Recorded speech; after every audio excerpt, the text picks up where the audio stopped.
Dans cet épisode 212 du podcast Fluidité, on va voir les principaux accents qu'il y a en France et en francophonie. On verra quelles sont leurs caractéristiques et on va les écouter. Alors c'est parti. Juste avant de commencer, je voudrais vous rappeler que sur mon site internet français avec fluidité.com, je peux vous aider à progresser en français. On propose des cours privés avec des tuteurs sympas pour pratiquer votre conversation.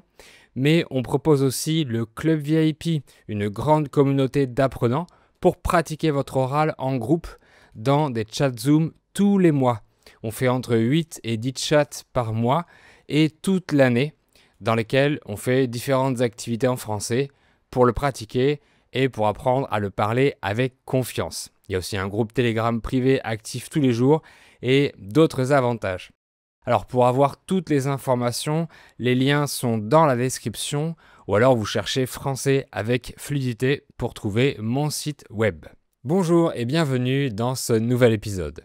Vous avez certainement un accent spécifique quand vous parlez votre langue maternelle. Et bien sûr, j'ai aussi le mien quand je m'exprime verbalement. Un accent, c'est une intonation et une prononciation propre à une communauté spécifique ou à un groupe. Et pour beaucoup de langues, les accents sont propres à un territoire, une région ou un pays. Dans le cas du français, les accents locaux se sont formés à partir des langues régionales qu'on parlait dans le pays avant l'uniformisation du français.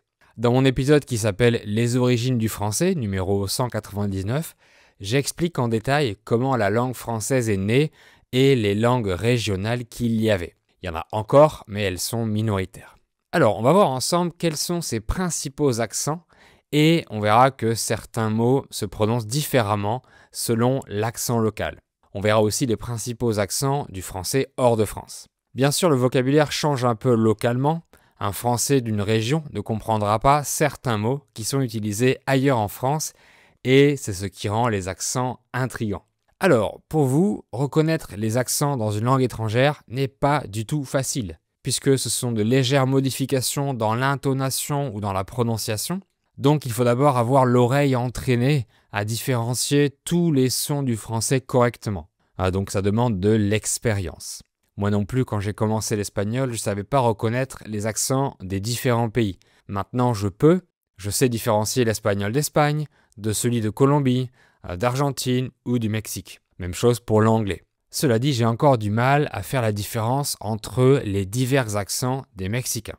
On va donc écouter différents accents, mais si vous n'arrivez pas à en différencier certains, c'est normal. Je vous propose de les écouter plus pour jouer, c'est pas quelque chose que vous devez maîtriser. Juste avant d'écouter ces accents, je voudrais vous apporter une précision. Ne vous inquiétez pas de l'accent français que vous avez. Sur Internet, il y a majoritairement du français de France, et dans les médias, c'est un français avec un accent plutôt neutre, donc qui respecte la prononciation théorique et officielle. C'est le français que vous entendrez à Paris, par exemple. Si vous écoutez des professeurs comme moi, ils ont leur propre accent, mais ça n'a pas d'importance. Pour ma part, j'ai un accent du Sud, que je vais expliquer après, mais qui n'est pas très marqué, qui n'est pas très fort.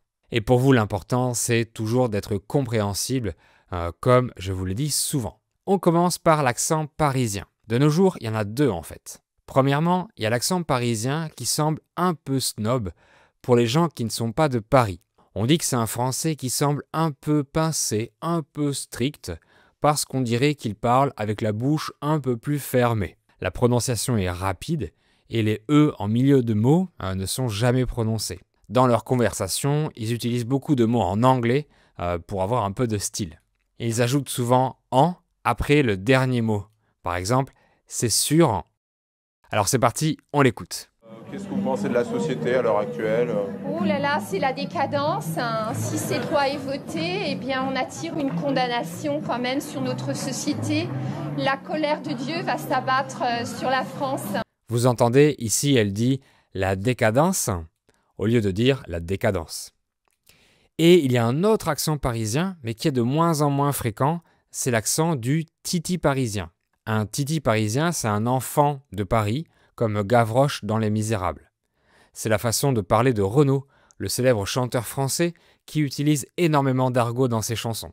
On l'écoute parler. J'ai poussé la porte, et en poussant la porte, j'ai vu à 1 mètre de moi, il y avait un plumard, et dedans, il y avait un couple qui dormait.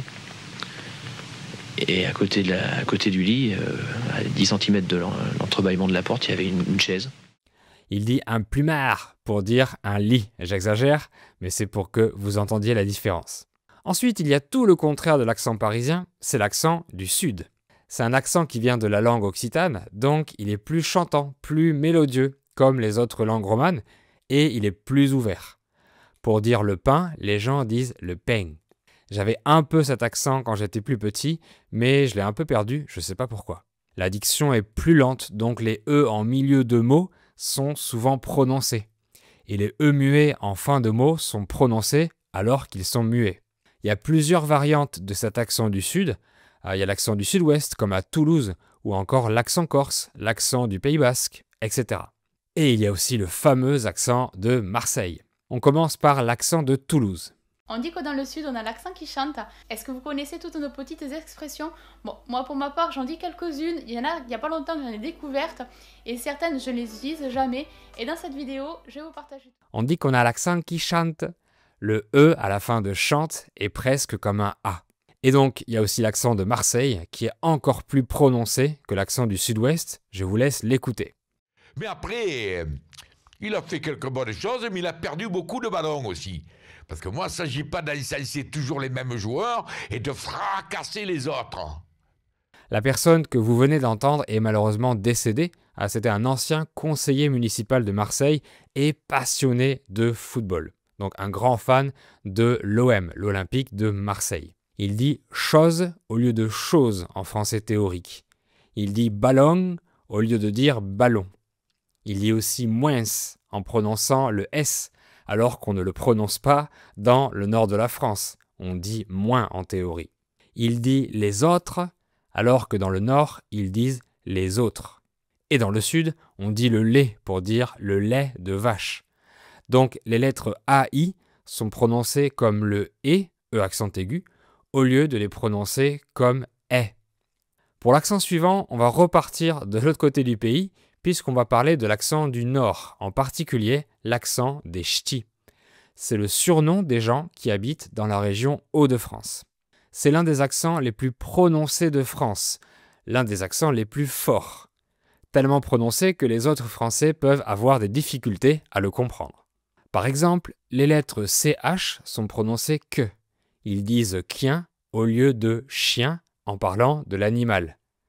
Mais le son S est prononcé ch. Donc ils disent chava pour dire ça va.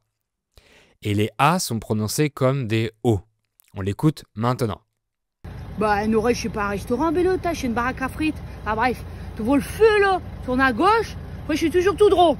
Après, tu vas voir le bureau de poste, je suis 4-5 baraques après, je serai là, tu seras arrivé. Ensuite, on va parler d'un autre accent très prononcé, très marqué, c'est le célèbre accent québécois, donc du français parlé au Québec, au Canada. Dans cet accent, il y a beaucoup de voyelles qui sont modifiées, comme le A est souvent prononcé O. Et la lettre O se prononce OU, comme chose pour dire chose. Je vous propose de l'écouter avec Céline Dion. Tu dis, mais maman, c'est sûr que je peux quand même pas, moi, élever mon enfant comme toi, tu m'as élevé. C'est extraordinaire que moi, j'ai été élevée de cette façon-là. Je vais faire du mieux pour essayer de lui raconter mon histoire, mais je vais quand même pas coucher mes enfants dans un tiroir comme moi. Et c'est pas... Elle dit « je vais quand même pas » au lieu de dire « pas », la négation. Elle dit aussi « tiroir » pour dire « tiroir », comme s'il y avait un Z après le T. On continue avec les accents francophones, avec l'accent belge, un autre accent très connu des Français. Le R est très prononcé et les sonorités ressemblent au flamand, ce qui est normal puisque c'est une des langues de la Belgique. On l'écoute maintenant. Non, tu parles comme tous les Français qui essayent d'imiter le Belge, sauf qu'ils n'y arrivent jamais. Le Bruxellois, il parle comme ça, comme toi et moi, enfin surtout moi, quoi. Voilà, il dira je dis, le zine que du voisin a encore pissé sur les plantes. Quoi? Comme il dit, les Français essayent toujours d'imiter l'accent belge, mais ils n'y arrivent jamais. Un autre accent typique de la francophonie, c'est l'accent suisse. Lui aussi, on peut facilement le reconnaître. Les Suisses parlent assez lentement parce qu'ils sont assez tranquilles. Selon une étude linguistique, ils parlent 6% moins vite que les Parisiens, et parfois jusqu'à 20% moins vite. et ils accentuent l'avant-dernière syllabe ou l'avant-dernier mot. On écoute l'accent suisse. Vous êtes encore un peu tendu. Chas va essayer d'être moins inquiétant, d'accord? Ça sera moi face à vous. Ce sera Chas face au roi et ils auront un dialogue. Vous entendez, il dit un dialogue pour dire un dialogue. Il y a un autre accent dont j'aimerais vous parler, c'est l'accent antillais. Comme vous le savez peut-être, la Martinique et la Guadeloupe sont des îles caribéennes qui font partie de la France. Ce sont des départements d'outre-mer qui sont dans les Antilles. Ils ont également un accent très reconnaissable qu'on aime entendre puisqu'il nous emmène dans les îles, sur des plages ensoleillées sous les tropiques. C'est un accent très chantant et les R sont comme des W en anglais. On l'écoute. De toute façon, je suis invité. Mais tu peux m'inviter, je ne vais pas. Le ski, là, c'est affaire de blanc, non? Et la France, c'est pas une affaire de blanc? Et on y vit, non? Alors, c'est des bêtises, hein? Et maman, la montagne, là, c'est blanc de blanc? Eh bien, ça va me changer, parce que Créteil, c'est noir de noir. Par contre, je ne suis pas assez expert pour différencier l'accent martiniquais de l'accent guadeloupéen. Il y a un accent similaire à Haïti, une ancienne colonie française. On va terminer par un autre accent chantant et qui nous apporte de la chaleur humaine, c'est l'accent africain. En effet, certains pays d'Afrique ont le français en tant que langue officielle ou secondaire, comme au Cameroun, au Sénégal ou au Congo par exemple. J'en ai parlé dans mon épisode sur le français en Afrique. Majoritairement, les R sont roulés, comme en espagnol ou en italien. On écoute l'accent camerounais. La Fédération camerounaise de basketball souhaite bâtir une équipe compétitive pour le prochain Afrobasket qui aura lieu en août 2015 en Tunisie. L'équipe nationale souhaite faire ses preuves en tutoyant les meilleures sélections du continent à travers cette compétition de grande envergure. Bien sûr, il y a encore plein d'autres accents. Je ne peux pas tous vous les citer, mais je voulais vous évoquer les principaux. Chaque accent raconte une histoire et c'est une richesse culturelle pour la région. Je trouve ça magnifique. Parfois, l'accent est un peu comme un dialecte du français, avec des mots que les autres ne connaissent pas, ce qui permet aux locaux d'appartenir à une communauté. Dites-moi en commentaire, est-ce que vous avez réussi à percevoir les différences entre les accents français? Lequel vous préférez? Est-ce que vous avez un accent dans votre langue maternelle quand vous parlez? Vous pouvez aussi me suggérer des idées de contenu. Je lirai vos commentaires avec plaisir et j'y répondrai aussi. Pour progresser en français ou si vous voulez soutenir la chaîne et le podcast, vous pouvez acheter mon livre « En route vers le français avec fluidité ». C'est un livre avec les meilleurs contenus du podcast, plus un contenu en exclusivité. Il y a bien sûr les versions audio et vidéo téléchargeables sans publicité, mais aussi des anecdotes, des jeux de vocabulaire et encore d'autres bonus. Cliquez sur le lien dans la description pour avoir toutes les informations. Voilà, c'est tout pour cet épisode. Merci beaucoup de l'avoir écouté jusqu'au bout. Pensez à mettre 5 étoiles sur les plateformes de podcast, à mettre un like et à partager les contenus que je fais à d'autres apprenants. Et on se dit à très bientôt pour un nouvel épisode.